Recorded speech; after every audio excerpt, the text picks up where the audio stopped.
तो बात कर रहे हैं लोकसभा चुनावों के पहले चरण की, जो कि 19 अप्रैल को होने वाला है। इसके लिए आज शाम से ही थम जाएगा प्रचार प्रसार। पहले चरण में 21 राज्यों की 102 लोकसभा सीटों के लिए 19 अप्रैल को वोट डाले जाएंगे। चुनाव आयोग की ओर से चुनाव आयोग की गाइडलाइंस के मुताबिक पहले चरण में जिन सीटों पर मतदान होने हैं वहां चुनाव प्रचार 48 घंटे पहले शाम 4 बजे से 6 बजे के बीच अलग अलग समय पर समाप्त हो जाएगा। बुधवार शाम से सार्वजनिक सभा या जुलूस जैसे कई कार्यक्रमों पर रोक लग जाएगी। पहले चरण में जिन 21 राज्यों में वोट डाले जाएंगे, इनमें अगर उत्तर प्रदेश की बात करें तो यूपी की जिन 8 सीटों पर मतदान होने वाले हैं उनमें सहारनपुर, कैराना, मुजफ्फरनगर, बिजनौर, नगीना, मुरादाबाद, रामपुर और पीलीभीत सीट शामिल है। तो देखिए, पहला चरण जो है वो सभी पार्टियों के लिए थोड़ा सा मुश्किल भरा है, या कहेंगे कि जब हम चलना शुरू करते हैं तो जो पहला पड़ाव होता है अगर वो सही से पार हो जाए तो मंजिल बहुत आराम से निकल जाती है। इसमें रामपुर और पीलीभीत की अगर बात की जाए तो कहीं ना कहीं थोड़ी सी बीजेपी के लिए कठिनाई भरी सीट है। हालांकि पीलीभीत बीजेपी पिछली बार जीती, लेकिन इस बार वरुण गांधी की टिकट काटने के बाद जनता में नाराजगी भी देखने को मिली। किसी सभा में वरुण गांधी की नहीं मौजूदगी हुई। नुकसान हो सकता है या फिर मोदी की लहर किसी को भी टिकने नहीं देगी। देखिए, निश्चित रूप से वरुण के न होने से जो उनके समर्थक हैं उनमें नाराजगी हो सकती है, मायूसी होगी, निराशा होगी जी। लेकिन ये कहना कि उनके कारण सीट हार जाएंगे या जीत जाएंगे, ये मुश्किल है। ये तो पूरे समीकरण पर निर्भर करता है। हाँ, ये निश्चित रूप से कहीं ना कहीं इसका प्रभाव दिख सकता है जी। और इसी प्रभाव को रोकने के लिए ही पीलीभीत में प्रधानमंत्री जाते हैं जी। इसी प्रभाव को रोकने के लिए उत्तराखंड के मुख्यमंत्री कई बार जाते हैं। इसी प्रभाव को रोकने के लिए हमारे मुख्यमंत्री योगी आदित्यनाथ 2-2, 3-3 सभाएं करने चले जाते हैं।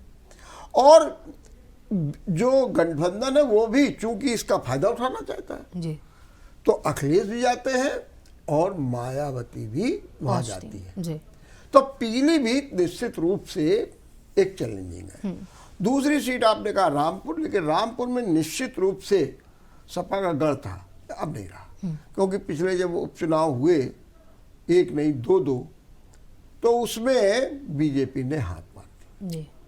तो ये कहा जाता था आजमगढ़ की ही चलती है, आजम खां की ही चलती है, आजमगढ़ में भी चलती है, ये कहा जाता था। लेकिन वो सब दूर हो गया। वहाँ पर निरहुआ ने जो है उनके धर्मेंद्र यादव को ही हरा दिया। तो अब रामपुर जो है वो नहीं सीट रही। और इस बार तो और भी समस्या खड़ी हो गई। समस्या ये खड़ी हो गई कि बीजेपी तो अपने पुराने कैंडिडेट को मैदान में उतार दिया है, लेकिन रामपुर में आजम खां और उनके लोग सपा के ही प्रत्याशी का विरोध कर रहे हैं। वो बिल्कुल खुल करके विरोध कर रहे हैं। इसका भी लाभ बीजेपी को मिलने जा रहा है। तो अब ये कहना कि आजम खां जो है रामपुर में उनका अब गढ़ है, उन्हीं की चलेगी, रामपुर जो है का पर्याय आजम खां है, ये अब खत्म हो जाएगा। बिल्कुल। तो ये 2 सीटों पर जो आपने बात कही है वो निश्चित हो। लेकिन हाँ, नगीना भी बहुत चर्चित सीट है जी। नगीना से इसलिए कि वो भीम आर्मी के वो चंद्रशेखर रावण चुनाव लड़ रहे हैं पहली बार, और उनके मुकाबले में बीजेपी भी है और माया। अब उनकी जो लड़ाई है चंद्रशेखर की, बीजेपी से तो है ही है, उससे ज्यादा मायावती और उनकी है सपा से है। बिल्कुल। क्योंकि ये चाहते थे गठबंधन में हमको मिल जाए, वो मिली नहीं। और मायावती भी अभी कह रहे हैं कि अरे चंद्रशेखर का नहीं है। अभी आनंद ने जाकर के वहाँ पर मीटिंग की और कहा कि ये तो चंद्रशेखर क्या करते हैं, युवाओं को गुमराह कर देते हैं, फिर उनके ऊपर मुकदमे लग जाते हैं और फिर उनका करियर खराब हो जाता है। तो इस तरीके से नगीना की सीट और जो और भी सीटें हैं वहाँ पर एक बार जो है पश्चिम उत्तर प्रदेश में इस बार देखने को मिल रहा है। कहा जाता है कि वहाँ का राजपूत बड़ा नाराज है, उसकी भी एक बिल्कुल दिक्कत है। कई रैलियां भी हमने देखी राजपूत समुदाय की। आज ही हापुड़ में स्वाभिमान क्षत्रिय महाकुंभ हुआ है, हापुड़ में आज। तो क्षत्रिय नाराज है। मुजफ्फरनगर एक ऐसी सीट है कि जहां पर बीजेपी के ही नेता आमने सामने हैं।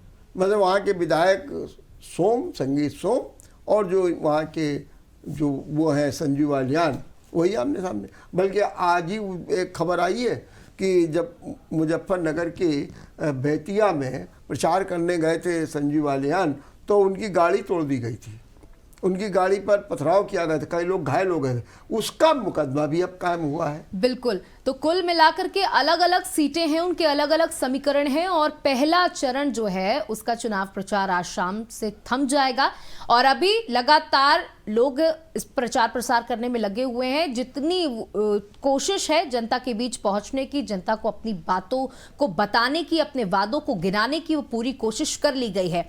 अब 19 अप्रैल को मतदान के बाद थोड़ी आधी पिक्चर जरूर क्लियर होगी कि किस तरीके का मतदान प्रतिशत कहां पर रहा है और जनता ने किसको इस बार इन सीटों में पसंद किया है। फिलहाल खबरों में इतना ही, बने रहिएगा एबीसी न्यूज के साथ। नमस्कार। नमस्कार।